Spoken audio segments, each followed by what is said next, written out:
দেখি দাদু বাবা কোনটা কোন কালারের টমেটো? এটা রেড কালার, এটা ইয়েলো, এটা ব্ল্যাক। আর দেখবে? দেখবো দেখবো। ওই দেখো আরেকটা লাল।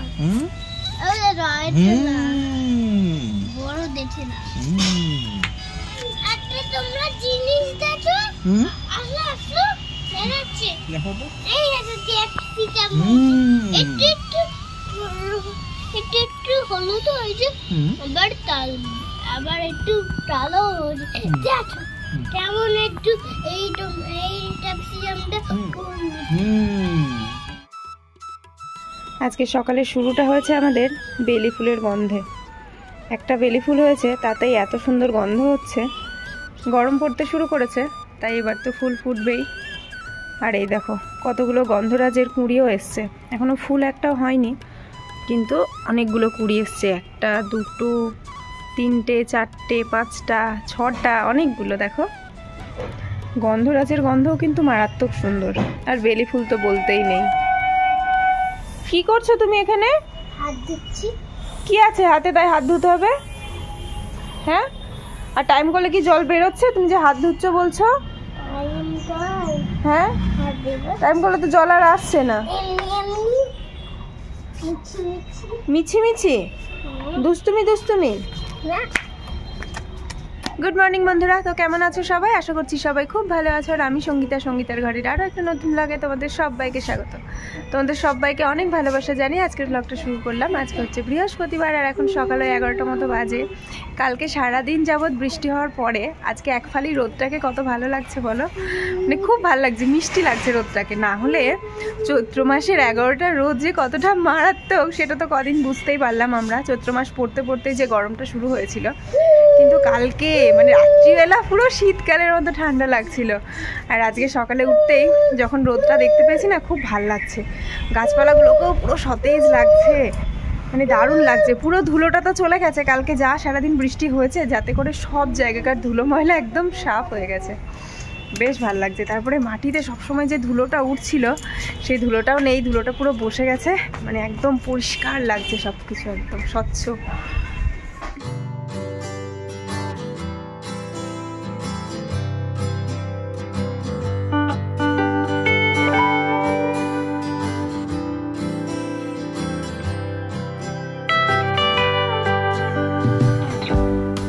একেবারে প্রথমেই এঁচোড়টাকে কেটে নিয়ে সেদ্ধ বসিয়ে দিয়েছি, সেদ্ধটা হয়েও গেছে।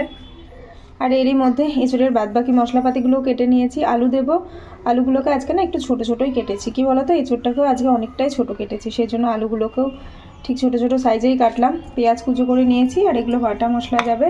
আর একটা জিনিস তোমাদের দেখায়, টমেটোটা দেখো। টমেটোটা কাটতে গিয়ে আমার চোখে পড়লো, কি সুন্দর না দেখতে।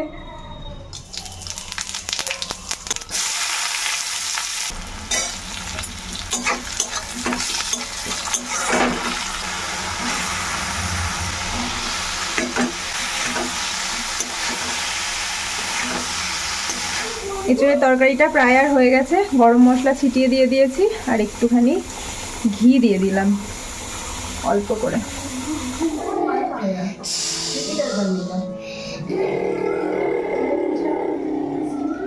রোদ্দুরকে খাবারটা খাইয়ে দিয়ে এলাম, এবার নিজে একটুখানি খাবো। আর আজকে এঁচোড়ের তরকারিটা এত ভালো গন্ধ বেরোচ্ছে না, একটু ঘি দিয়েছি তো, আর পেঁয়াজ রসুনও দিয়েছি, খুব সুন্দর হবে আশা করি খেতে। রোদ্দুরের ঘুমের সময় চলে এসছে, তো ঘুমোতে চলে গেছে। আর মাঝখানে তো ওই একটুখানি রোদ্দুর হলো, মনে হলো কতই না রোদ্দুর হবে, কিন্তু না, একদমই রোদ হয়নি। আস্তে আস্তে তো মেঘলা হয়ে গেল, তো এখন তো ভালো রকম মেঘলা হয়ে গেছে, ঝিরঝির করে বৃষ্টিও পড়ছে। তো জামাকাপড়গুলো সব নিয়ে চলে এসেছি, কিছুই শুকোয়নি, ওই হালকা পাতলা গামছা টামছাগুলো ছাড়া। আজকে চুলে একটুখানি জল দিয়েছিলাম, ভেবেছিলাম খাওয়া দাওয়ার পরে একটুখানি ছাদে গিয়ে দাঁড়াবো। ও বাবা, আমার খাওয়া দাওয়া শেষ হতে রান্নাঘর পরিষ্কার টরিষ্কার করতে বৃষ্টি শুরু হয়ে গেল। তো আমার চুল এখনো পর্যন্ত শুকায়নি, আর আজকে তো আবার ফ্যানও চলবে না। তো আর কি শুকনো গামছা দিয়ে ভালো করে মুছে নিয়েছিলাম, কিন্তু এখনও এই গোড়াগুলো ভিজে রয়েছে। তো ঘুমও পেয়ে গেছে, ওর বিছানায় চলে গেছে, এখন ঘুমও পাড়াতে হবে। আমাদের বাড়ির নতুন ক্যামেরাম্যান, তোমাদের যদি কারোর ছবি তোলার প্রয়োজন হয় এই ক্যামেরাম্যানের সাথে যোগাযোগ করতে পারো। নাও ছবি তোলো। তোর ছবি তুলতে ক টাকা করে নাও? 5 টাকা করে? ঠিক আছে, 6 টাকা করে। বেশ। গুড ইভিনিং বন্ধুরা, আবার অনেকটা সময় পর, রাত্রি এখন 8:15 মতো বাজে। আজকে না পুরো বিছানাটাকে সব কিছু তুলবো, কি বলতো, বিছানা চাদরটা তো তুলবোই, তার সাথে বালিশের কভারগুলোকেও চেঞ্জ করব। তো সেই কারণে ভাবলাম এখনই করে নিই, রাত্রিবেলা তো আবার নালে অনেকটা সময় পেরিয়ে গেলে তখন আর হবে না, রান্নাবান্নার কাজে যুক্ত হয়ে গেলে। তো সেই জন্য পরিষ্কার বিছানা চাদর টাদর সব নিয়ে এসেছি। এখন অনেকগুলো বালিশ আছে, তো নয় করে অনেকটাই সময় লাগবে, তো সবটা আগে পরিষ্কার করে নেব, তারপরে যাব রান্নাঘরে। আর দেখো, এই ঘরের বিছানাটা যদি একটু গোছানো থেকেছে, তার জন্য দায়ী হচ্ছে রোদ্দুর। তো এতক্ষণের পরিশ্রম 15 মিনিট ধরে খুব সুন্দর করে বিছানা চাদরটা টান টান করে পেতে নিয়েছি। আর বিছানা চাদর টান টান থাকবে তবেই না ভালো লাগে। প্রত্যেকটা বালিশের কভারও চেঞ্জ করে নিয়েছি। আর আজকে অনেক দিন পরে এই চাদরটা পাতলাম, একেবারে নতুন, 2-1 পাতা হয়েছে, তো বেশ ভালো লাগছে। কিন্তু মাঝে মধ্যে কিন্তু ছুটি পাওয়া যায় রান্নার রাতের বেলাটা। আজকে বড়মশাই রাতে কিছু খাবে না, কেননা বিকেল করে এক জায়গায় নেমন্তন্ন বাড়ি গেছিলো, সেখানে নাকি ভালো মতো খেয়েছে, আর বিকেল করে অবেলায় খাওয়া হয়ে গেছে, তো সেই কারণে খাবারটা হজম হয়নি, তাই রাতে খাবার কিছু খাবে না। তো সেই কারণে একটুখানি ভাত বসিয়ে দিয়েছি বাটিতে করে। বসেই থাকতে পারতাম, কিন্তু না, মাথা হচ্ছে সব থেকে খারাপ জিনিস, আবার ভালো জিনিসও। বসতে যেই গেলাম আর অমনি মনে পড়লো, না, রোদ্দুরের সুজিটা তো ফুরিয়ে গেছে, তো ওটাকে একটুখানি ভেজে রাখতে হবে। অমনি রান্নাঘরে ছুটে এলাম, সুজিটাকে ভাজতে দিয়েছি একটুখানি। এটা তো আমি সবসময় করে রাখি, সুজিটা ড্রাই রোস্ট করে রাখি, তাহলে কি হয়, যখন তখন একটুখানি নিয়ে বানিয়ে নিলাম, তাহলেই হয়ে গেল। আর সুজিটাও ভালো থাকে। ওই 1 চামচ করে সুজি তো রান্না হয়, এবার অনেকটা সুজি, 500 গ্রাম সুজি, 1 চামচ করে করতে গেলে কতদিন যাবে বলো? যদি 1 মাসও যায় তাহলে পোকা লেগে যাওয়ার একটা ভয় থাকে, সেটা কিন্তু হয় না। আমি কি ঢাক? হ্যাঁ, দেখো দেখো কেমন রোদ্দুর আমাকে। ছুটি আয় পূজাটা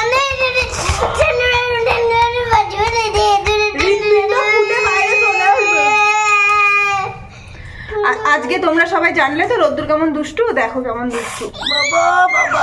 আচ্ছা, রোদ্দুর সব থেকে কাকে বেশি ভালোবাসে? পাপাকে। আর মাম্মাকে? না। ঠিক আছে, মাম্মা সুজির হালুয়া করে একাই খাবে। আমি খাবো। আর রোদ্দুরকে সব থেকে কে বেশি ভালোবাসে? শুটু। কি? শুটু। ফলের দোকানে লোক কোথায়? ফল কিনবো তো। ফলের দোকানে ফল কিনবো তো। হ্যাঁ, আমি নেব। কি কি আছে তোমার কাছে? অনেক কিছু আছে, ওয়াটারমেলন, সব কিছু। নাম বলো দেখি, কোনটা কি? এটা ওয়াটার, সব কিছু আছে। নো, নাম বলতে হবে। এটা ওয়াটারমেলন, টাটা, ইয়েস, এটা আম, হ্যাঁ, পাকা পাটা আম, এটা আর এটা নাশপাতি, আর এটা টমেটো, টমেটো, আর এটা ডাব। না, ওটা কাঁচা আম। কাঁচা বানানা। বানানা না, ওটা পেঁপে, এই নিচে আছে বানানা। এটা তাহলে তোমার ফলের দোকানে ফল কত করে নিচ্ছ? হ্যাঁ, 6 টাকা। আচ্ছা, আমাকে ওই বানানাটা দাও, আর হচ্ছে পাপাইয়াটা দাও। পাইটা। দাও দাও হাতে দাও। দাও দাও দাও। আচ্ছা, আমি বাড়ি থেকে এসে পয়সা দিয়ে যাব, হবে? আচ্ছা, ঠিক আছে। ঠিক আছে।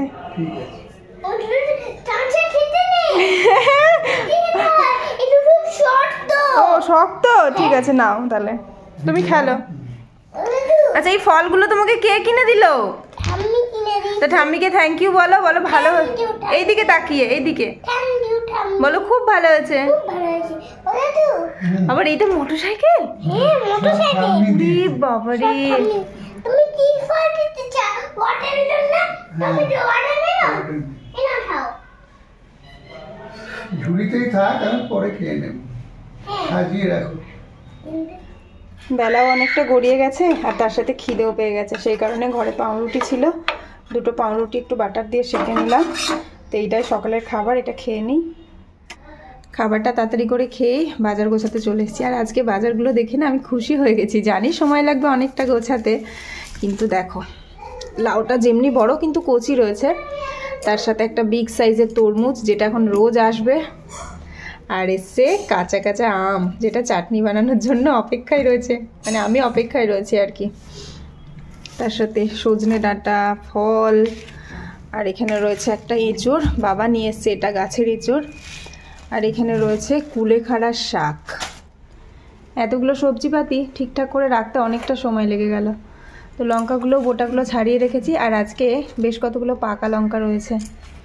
এখন গরম পড়েছে তো সবজিপাতি বেশিই নষ্ট হবে। নিচে একটা পেপার দিয়ে দিয়েছি, আর উপরে এরকম একটা শুকনো পেপার দিয়ে ঢেকে দেব, তাহলে অনেকটা ভালো থাকে কাঁচা লঙ্কা। না হলে বাইরে থাকলে ও বাবা দুদিনেই নষ্ট হয়ে যাবে। এই দেখো দিয়ে এরকম ঢেকে দেবো, তাহলে ভালো থাকবে। যেগুলো বাইরে রাখার বাইরে রেখেছি, আর যেগুলো বাস্কেটে রাখার ফ্রিজে, সেগুলো এখন ফ্রিজে ভরে দেব। এখন তো প্রতিদিন ঘরে সজনে ডাঁটার আনাগোনা, তো পুরোনোগুলো কী করলাম বলো তো, কেটে নিলাম, কেটে জল ছেঁকে রেখে দেবো, নাহলে ফ্রিজের কোণে থাকলে না নষ্ট হয়ে যায়, শুকিয়ে যায়। নষ্ট বলতে শুকিয়ে যায়, তখন আর খেতে স্বাদ লাগে না। তো এগুলো ফ্রিজের কোণেই ছিল, সময় ছিল বলে এটাকে ভালো করে ছাড়িয়ে নিয়েছি। এবার জল ছেঁকে রেখে দেবো, কাল বা পরশু রান্না হবে। আজকে আর সময়ের সাথে একদমই পেরে উঠিনি। এই আর বিকেল হতে চললো, কিছুক্ষণ আগে স্নান টান করে বেরিয়েছি। তো এরই মাঝে রোদ্দুরকেও স্নান টান করে ঘুম পাড়িয়ে দিয়েছি। কি বলো তো, সংসারে কাজ তো আর কম থাকে না। এবার কোনো দিন কি হয়, কাজগুলো খুব কম সময়ের মধ্যে হয়ে যায়, আবার কোনো দিন দেখবে কাজ করতে করতে অনেকটা সময় পেরিয়ে যায়। তো তার মাঝে তো আবার রোদ্দুরের দুষ্টুমি, রোদ্দুরের খাওয়া দাওয়া সব কিছু রয়েছে, সেগুলোও আমাকেই দেখতে হয়। তো সব মিলিয়ে মিশিয়ে অনেকটা লেট হয়ে গেছে আজকে। আর কি বলো তো, আমার না ওই স্নান টান করে কোনো কাজ করতে ইচ্ছে করে না। আমার মনে হয় যত মানে বেশি কাজ আমি স্নান করার আগে করে নেব, স্নান টান করে আমার জন্য অল্প কিছু কাজ পড়ে থাকবে। মানে স্নান করে খাওয়া দাওয়ার পরে আমার আর কোনো কাজ করতে ইচ্ছে করে না, সত্যি বলছি এটা।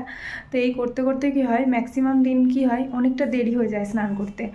তো সেই কারণে কি হয়, মানে মাথায় জল দিলে চুল শুকোয় না, তারপরে মাথা টাথা যন্ত্রণা করে, সঠিক রেস্ট হয় না, ঠিক সময় খাওয়াটাও হয় না, হাজারো একটা সমস্যা। আবার কি, যদি ভাবি স্নান টান করে কোনো কাজ করব, তখন সমস্ত কাজগুলো করার পরে মনে হয় যেন ইস স্নানটা করলে ভালো হতো। তো এই করে আবার দুবার স্নান হয়ে যায়। তো কোন দিকে যাব সেটাই ভেবে উঠতে পারি না। তো এই সমস্যা তো একান্তই আমার, তাই এই সমস্যার সমাধান আমাকেই করতে হবে। তবে হ্যাঁ, এখনও যে কাজকর্ম নেই তা নয়, এখন অনেক কাজকর্ম রয়েছে, মানে বিকেলের যে কাজকর্মগুলো থাকে আর কি, ঘরটাকে একটু পরিপাটি করা, গোছানো, ভাজানো। তো সেই কাজগুলো আজকে এখন আর পেরে উঠছি না, এখন একটু রেস্ট নেব। তো কালকে থেকে ব্লগটা স্টার্ট করেছিলাম, ব্লগটা এই অবধিই রাখছি। ব্লগটা কেমন লাগলো অবশ্যই জানিও। তোমাদের সাথে আবারও নতুন ব্লগে দেখা হবে। ততক্ষণ সবাই ভালো থেকো, সুস্থ থেকো, টাটা।